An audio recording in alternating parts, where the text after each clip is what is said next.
काम देता नहीं है। लिखेगा एवरीवन, हेडिंग डाल दीजिएगा, हेडिंग डालिएगा आप लोग please. Upper lower paleolithic age, heading डाल दीजिएगा आप लोग प्लीज। थोड़ा सा इसे पतला कर देते हैं हम लोग। हेडिंग डालिएगा आप लोग प्लीज। किस चीज की हेडिंग डालनी है आपको? लोअर पैलियोलिथिक एज की, ठीक है। हेडिंग डाल दीजिए आप लोग प्लीज। अरे नहीं जाना मुझे अभी, लाइव में जाऊंगा, ठीक है। लाइव पता कब जाऊंगा? जब आप लोगों का पूरा ये एशियन हिस्ट्री कवर करवा दूंगा ना, तब मैं एक बढ़िया सी क्लास लेने का सोच रहा हूँ। मैं वो लंबी क्लास लूंगा, वो करीबन मतलब होगी पूरी एशियन हिस्ट्री कवर करवानी है यार, तो उसमें बहुत लंबी क्लास लूंगा मैं, ठीक है। लोअर पैलियोलिथिक एज में आप लोगों को चालू करवाना चाहता हूँ अभी, ठीक है। अब लोअर पैलियोलिथिक एज के अंदर क्या हुआ था, मेरी बात को ध्यान से सुनिएगा। अब लोअर पैलियोलिथिक एज का टाइम पीरियड क्या था, तो आप मुझे बताओगे कि लोअर पैलियोलिथिक एज का क्या था? 5 लाख से 10,000। लोअर पैलियोलिथिक का क्या था? 5 लाख से, everybody note with me, 5 lakh से 50,000 बीसी तक था। ये बात क्या आप लोगों को आती है समझ में? इसका क्या था? टाइम पीरियड था। क्या ये बात आती है आप लोगों को समझ में? बिल्कुल आती है। अब मैंने आप लोगों को एक चीज बताई थी कि ये कौन सी इपोज का है, एवरीवन प्लीज सी। मैंने आप लोगों को एक बात बताई थी, कौन सी इपोज का? Pleistocene impose. प्लीस्टोसीन इपोज एक ऐसा इपोज था, एक ऐसा टाइम पीरियड था जहां पे क्या था? लार्ज एनिमल्स थे, लार्ज मैमल्स थे, लार्ज एनिमल्स थे। प्लस इसमें एक और पॉइंट था कि यहाँ पे क्या थे? ग्लेशिकल साइकिल्स चल रहे थे। मतलब क्या होते हैं ग्लेशिकल साइकिल्स का? कि बॉस यहाँ पे बर्फबारी बार बार हो रही थी, जिसका मतलब हमारी अर्थ जो थी ये ऑलमोस्ट कवर्ड थी किससे? आइस से। अब एक चीज बताओ, जब अर्थ कवर्ड है आइस से, मोस्ट ऑफ द पार्ट जो था अर्थ का वो कवर्ड था किससे? बर्फ से कवर्ड था। अब एक चीज बताओ, most of the part of the earth अगर कवर्ड है अर्थ से, वो कवर्ड है अपना आइस से, तो क्या टेम्परेचर क्या होगा? तो आप कहोगे भैया यहाँ पे जो टेम्परेचर है, यहाँ पे जो टेम्परेचर है वो टेम्परेचर क्या होगा? कोल्ड होगा। मैंने कहा बिल्कुल ठीक, यानी कि लोगों को बर्फ एकदम सर्दी जम रही होगी। अभी चीज बताओ, अब अपने आप को सर्दी से बचाने के लिए लोग क्या करेंगे? या वैसे अब एक चीज बताओ, कोरोना काल आया, अब कोरोना काल के अंदर ऑनलाइन एजुकेशन क्यों चालू हुई? पहले भी तो एजुकेशन चल रही थी, तो बकायदा इतनी मस्त चल रही थी एजुकेशन। ऑनलाइन एजुकेशन क्या है? क्योंकि भैया कोई प्रॉब्लम आती है तो उसका कुछ सॉल्यूशन बनता है। कहते हैं ना कि परिवर्तन करते हैं, काफी बार समस्या इसलिए आती है ताकि परिवर्तन किया जा सके। सिमिलरली परिवर्तन किस लिए हो? क्योंकि एक समस्या है। सिमिलरली यहाँ पे समस्या क्या थी कि कोल्ड टेम्परेचर यहाँ पे समस्या थी, तो यहाँ पे लोगों ने इसका क्या आविष्कार किया? यहाँ पे हुई बहुत, एवरीवन नोट कीजिएगा, बहुत ही इंपॉर्टेंट डिस्कवरी हुई थी। यहाँ पे हुई थी डिस्कवरी किसकी? अब जब ठंडी लग रही है, सर्दी में ठंडी लगती है, तो हम किसके पास जाके खड़े हो जाते हैं? आग के पास। ओके, तो यहाँ पे डिस्कवरी किसकी हुई थी? डिस्कवरी ऑफ फायर, ठीक है। ये पॉइंट आ रहा है आपको समझ में कि यहाँ पे क्या चल रहा था? प्लीस्टोसीन इपोज चल रहा था। प्लीस्टोसीन इपोज के अंदर क्या था? पूरी अर्थ जो थी वो किससे कवर्ड थी? आइस से कवर्ड थी। अब ठंड लग रही है, अब आप एकदम ठंड के मारे हो कि भैया कुछ ना कुछ मिल जाए, पत्थरों कैसे रगड़ रहे हो, ऐसे कीर्तन कर रहे हो, कीर्तन में करता अचानक से क्या हुआ? भगवान ने आपका आग प्रकट कर दी, और उस आग के आपको क्या मिली? आपको गर्मी मिली, यानी कि यहाँ पे टेम्परेचर कोल्ड था, और इसी वजह से इस एज के अंदर ही क्या हुआ? डिस्कवरी हुई फायर की, ठीक है। अब आगे देखिएगा आप लोग। अब एक चीज बताओ, क्या 500 साल पहले लोगों को हाउसिंग की हाउसिंग की क्या कोई नॉलेज थी? नहीं यार, उन्हें हाउसिंग की कोई नॉलेज नहीं थी। हाउसिंग की तो आज भी काफी सारे लोगों को नॉलेज नहीं। क्या लोगों के पास हाउसिंग की नॉलेज थी? नहीं थी। अब जब लोगों के पास हाउसिंग की कोई नॉलेज ही नहीं है, लोगों को पता ही नहीं कि भाई घर कैसे बनाते हैं। अब एक चीज बताओ, नॉर्मल आज आपकी गलियों के अंदर काफी सारे एनिमल्स जो है इंडिया के अंदर, यह थोड़ा दुर्भाग्य है कि हमारे यहाँ पे गाय माता या फिर कोई भी बफेलो या कोई भी ऐसा एनिमल हो, तो जो डोमेस्टिकेट करने वाले एनिमल्स होते हैं वो हमारे सड़कों पे ऐसे घूमते रहते हैं। लेकिन एक चीज बताओ, जितने भी एनिमल्स हैं, क्या इन एनिमल्स को घर बनाना आता है? क्या आपने किसी डॉगी को देखे कि डॉगी एकदम अपने सर के ऊपर एकदम ईंट का वो ऐसे लेके जा रहे हैं? भैया ईंट गिर दी, एक वो सीमेंट अंबुजा सीमेंट लगा रहे हैं। क्या कभी किसी को डॉगीज का ऐसे करते हुए देखा? नहीं। क्यों? उनका माइंड इतना ज्यादा डेवलप नहीं हुआ, ठीक है, नहीं, क्योंकि वो एनिमल प्रवृत्ति से वो उसी एज के अंदर रह गए, और उन्होंने अपने आप को, पर हम ह्यूमंस क्या हुए? हम ह्यूमंस इवॉल्व हुए।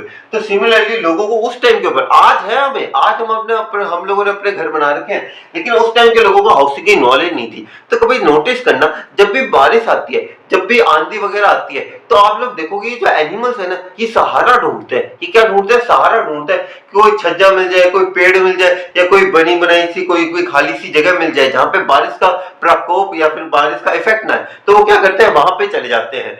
ये होते ही नहीं, तो ये सिंपल कोई भी बीइंग का है, ये सिंपल उसका है कि अगर उसके पास रहने के लिए जगह नहीं तो वो कहाँ पे कहीं ना कहीं सहारा देखता है कि वो कहीं ना कहीं बचाव कर सके। तो सिमिलरली यहाँ पे लोगों के पास हाउसिंग की तो नॉलेज थी नहीं। यहाँ पे क्या थी, लोगों के पास हाउसिंग की कोई नॉलेज थी नहीं। जब लोगों के पास हाउसिंग की नॉलेज नहीं थी तो लोग कहाँ रहते थे, लोग रहते थे, नोट कीजिएगा, केव्स एंड रॉक शेल्टर्स के अंदर लोग रहते थे। Everyone please note it guys, ये बात है आप लोगों को कोई और नहीं बताएगा मेरे अलावा, क्योंकि आप लोग आनंद मूल्य इंस्टीट्यूशन में मैं ही अकेला टीचर हूँ, ठीक है, और कोई टीचर ही नहीं हमारे पास, ठीक है। तो हाउसिंग की नॉलेज आपको नहीं मिलेगी, वो हाउसिंग की नॉलेज नहीं थी लोगों के पास, इसलिए लोग कहाँ रहते थे, केव्स एंड रॉक शेल्टर्स के अंदर रहते थे, ठीक है। इसका एक इंटरेस्टिंग पॉइंट बताओ, केव्स एंड रॉक शेल्टर्स में क्यों, क्योंकि केव्स के अंदर वो क्या होता है, बंद कर लेते हैं। अब केव्स क्या है, एक बंद जगह। अब बंद जगह के अंदर तो है नहीं कि ठंड आएगी, बंद जगह के अंदर क्या होता है, जो एकदम होता है ना एरिया, जो एकदम कंप्रेस्ड होते हैं, यानी कि उसके आसपास कोई ऐसे हवा निकलने वाली नहीं होती, वहां पे टेम्परेचर ऑटोमेटिकली हाई रहता है, ठीक है। तो यहाँ पे केव्स एंड रॉक शेल्टर्स के अंदर वो लोग रहते थे, ठीक है। अब एक चीज बताओ कि आज आप लोगों ने खाने के अंदर सब्जी किस चीज के साथ खाई, रोटी के साथ। अब रोटी का किस चीज से, भैया गेहूं का आटा लिया, उसे एकदम गूंदा, हम लोगों ने आटा वाटा ऐसे रोटियां बनाई खाई। अब इसे थोड़ा सा पहले आटा लेके आए, लेकिन वो आटा कहां से बनता है, उसके लिए आपको क्या करना पड़ता है, एग्रीकल्चर करना पड़ता है। बिल्कुल ठीक है बॉस, एग्रीकल्चर करना पड़ता है। क्या 5 लाख साल पहले लोगों को एग्रीकल्चर की नॉलेज थी, तो आप कहोगे नहीं थी। उस टाइम पे भी लोगों को एग्रीकल्चर की नॉलेज नहीं थी। तो उस टाइम के लोगों को जब एग्रीकल्चर की नॉलेज नहीं थी, कि आज भी एग्रीकल्चर की अगर देखा जाए, एग्रीकल्चर की जो नॉलेज है अब तो चलो है, इंडिया के अंदर है, काफी सारे लोग जानते हैं एग्रीकल्चर कैसे करते हैं, पर काफी उस टाइम के अंदर लोगों के अंदर इस चीज की नॉलेज ही नहीं थी कि एग्रीकल्चर होती भी कोई चीज है। अब जब उन्हें कुछ पता ही नहीं कि एग्रीकल्चर कोई चीज होती है। सिमिलरली मैं आप लोगों को एक और एग्जांपल देता हूँ, जितने भी ये है, ये मान लो आपके ये स्ट्रीट एनिमल्स की बात कर लेता हूँ। जितने भी स्ट्रीट एनिमल्स है, इन्हें नहीं पता एग्रीकल्चर कैसे करना है, इन्हें नहीं पता खेती बाड़ी कैसे करनी है, इन्हें नहीं आता बिजनेस करने, बिजनेस करने नहीं जाते हो, बिजनेस ऐसे पैसे देके कोई दुकानदार से कि भैया पाव किलो पनीर दे दो, पनीर की सब्जी बनानी है, ऐसे करते हैं, नहीं करते। तो जब इन्हें पास एग्रीकल्चर की नॉलेज नहीं थी, देखो मैं आप लोगों को स्ट्रीट एनिमल से क्यों कवर कर रहा हूँ, उस टाइम के ह्यूमंस को, माइंडसेट, कि उस टाइम पे हमारा माइंडसेट क्या था, बिल्कुल एनिमल्स जैसा था। हम तो ह्यूमंस इवॉल्व किससे हुए, हम लोग ह्यूमंस इवॉल्व किससे हुए बॉस, हम ह्यूमंस इवॉल्व हुए हैं किससे, इन हमारे एनिमल्स से। कौन कौन से, chimpanzees, monkeys. Darwin theory of evolution ये बताते हैं कि हम लोग इवॉल्व हुए एनिमल्स से। तो हमारा माइंडसेट भी उस टाइम के अंदर कैसा था, एनिमल्स के जैसा था। सारे एनिमल्स का ये सिस्टम है, आपको कोई बंदर कभी खेती करता हुआ नहीं मिलेगा, सारे एनिमल्स का वो सिस्टम है। तो आज जिस तरीके से स्ट्रीट एनिमल्स है, उस तरीके से कभी आपके पूर्वज भी थे, ये भी एक सत्य है। तो बिल्कुल इस तरीके से लोगों के पास एग्रीकल्चर की नॉलेज नहीं थी। आज स्ट्रीट एनिमल्स के पास एग्रीकल्चर की नॉलेज नहीं है, तो क्या करते हैं, वो ढूंढते भटकते फिरते हैं कि भैया कुछ मिल जाए, कुछ क्या करते हैं, वो गैदर करते हैं।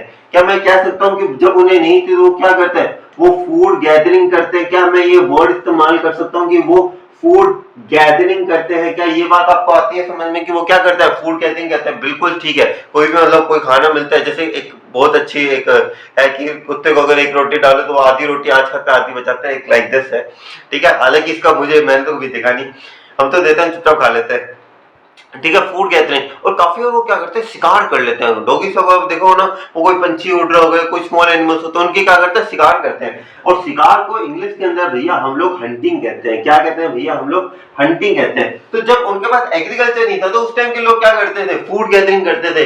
कहीं से कुछ मिल गया, कहीं से कुछ मिल गया, फूड गैदर कर लिया। और वहां पे उस टाइम के जो एनिमल्स थे, क्योंकि एनिमल्स तो थे, मैंने क्या क्या बताया था, वो बड़े बड़े एनिमल्स थे, लार्ज एनिमल्स थे, मैमल्स थे, बड़े बड़े ह्यूज एनिमल्स थे। तो उस टाइम के ऊपर वो लोग क्या करते थे, उनका हंट करते थे और उन्हें कच्चा खा जाते थे, ठीक है। ये उनका था उस टाइम का सोर्स, ठीक है। तो आपको अभी तक लोअर पैलेलिथिक के अंदर मैंने टाइम पीरियड बता दिया, वहां की कंडीशन बता दी कि भाई वहां पे टेम्परेचर कैसा था, कि उस टाइम के हिसाब से मैं आपको बताऊं कि डिस्कवरी हुई थी।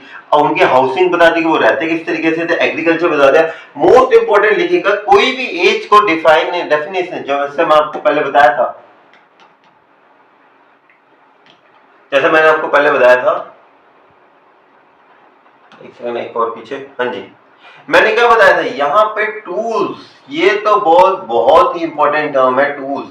क्योंकि टूल से बहुत सारी चीजें एजम्पशंस करते हैं हम, किसके बेसिस के, एक्सकेवेशन। और एक्सकेवेशन मींस खुदाई, किसके, आप खुदाई करने पे हमें क्या मिलती है, बोन्स मिलती है, अदर आर्टिफैक्ट्स मिलते हैं। और एक और बहुत इंपॉर्टेंट चीज मिलती है, क्या, टूल्स मिलते हैं बॉस। हमें क्या मिलते हैं, टूल्स मिलते हैं। और यही टूल्स का इस्तेमाल जब हम करते हैं, क्या मिलता है हमें, टूल्स मिलते हैं। और इन्हीं टूल्स के इस्तेमाल से हमें लोगों की उस टाइम की मानसिकता के बारे में पता चलता है।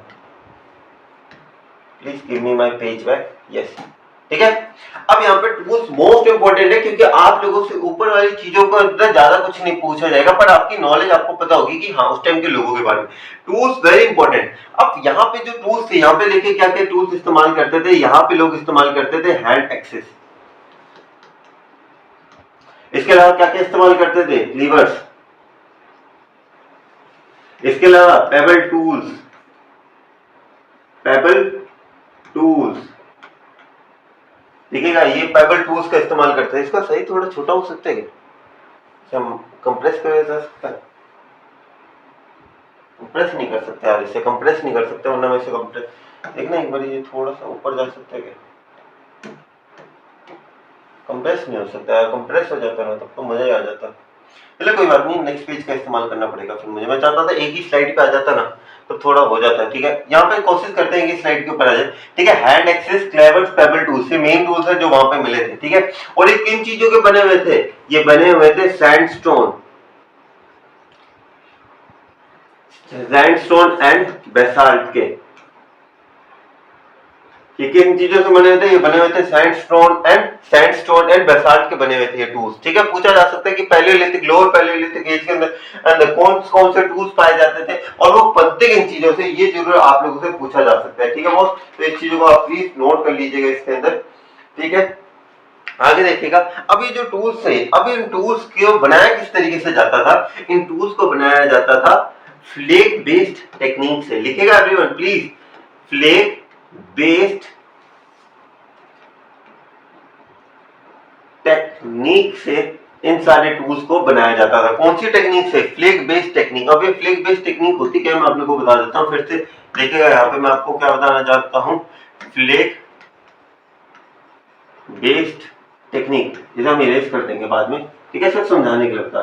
फ्लेक बेस्ड टेक्निक के अंदर क्या होता है, मैंने लिया ये पत्थर, ठीक है, इसे हम कहते हैं कोर, इसे कहते हैं कोर। मैंने लिया एक छोटा पत्थर, मैंने पत्थर लेके जय बालाजी महाराज, जय बालाजी महाराज, गणपति बप्पा मोरया, गणपति बप्पा मोरया, और मैंने क्या किया, ये जो टूल था इसे क्या करने लग पड़े, इसे साइडों से क्या होने लग पड़े, साइडों से टूटने लग पड़ा। ऐसे टूटा, ऐसे टूटा, ऐसे टूटा, ऐसे टूटा। ठीक है, ऐसे क्या करते गए हम इसके अंदर तोड़ते गए। अब जैसे जैसे ये टूटता गया, देखिए वैसे वैसे मारता जा रहा हूँ, मारता जा रहा हूँ, मारता जा रहा हूँ, मारता जा रहा हूँ। ठीक है, ऐसे मारता जा रहा हूँ, शेप बना देता हूँ मैं इसके अंदर। ठीक है, अब ये देखिए मैं इसे ऐसे मार रहा हूँ, ऐसे मार रहा हूँ, ऐसे ऐसे इसके टुकड़े जो मैंने कर दिए। ठीक है, अब इसके मैंने जैसे जैसे टुकड़े करता गया और कर देते हैं इसके टुकड़े। हाँ जी, अब जैसे मान लो कि ये सारे इसके टुकड़े थे, अब ये टुकड़े क्या होते गए, अलग होते गए। स्टॉक इरेजर देना मुझे, नहीं ये वाला नहीं, मुझे दूसरा वाला इरेजर चाहिए। हाँ, अब देखिएगा अब क्या हुआ, ये ऐसे में जितना भी पार्ट उन्होंने कट किया था वो मैं कट कर रहा हूँ। ठीक है, ये सब उन्होंने टुकड़े अलग कर दिए। अरे यार तुम सारा आ जाते हो, काई कोई तरह तंग करते हो हमको।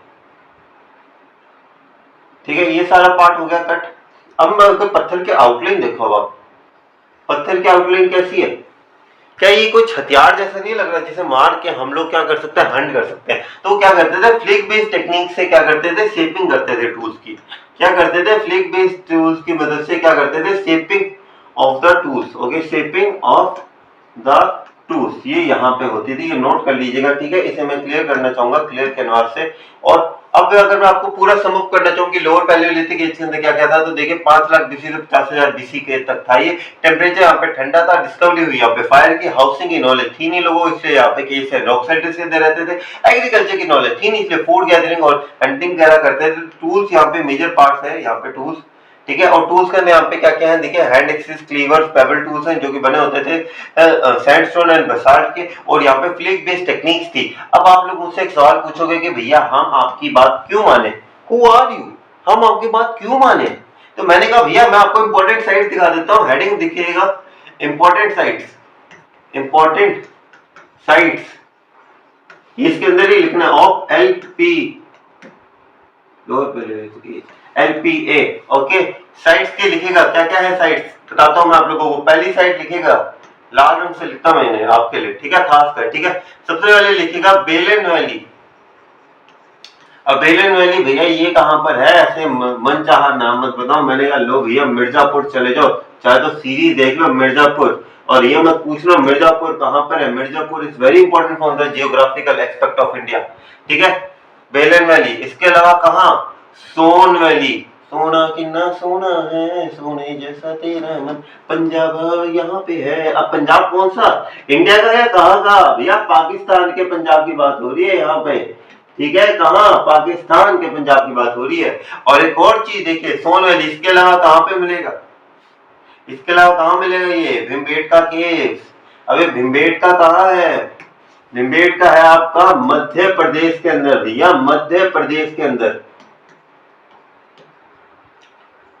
एमपी जिसे आप कहते हो, ठीक है। ये किसके अंदर है, मध्य प्रदेश के अंदर है। ये मैंने माध्य प्रदेश लिख दिया ना, मुझे भी रियलाइज हो गया था, ठीक है। मध्य प्रदेश के अंदर है, ये आपकी इंपॉर्टेंट साइट्स है, लिख लीजिएगा।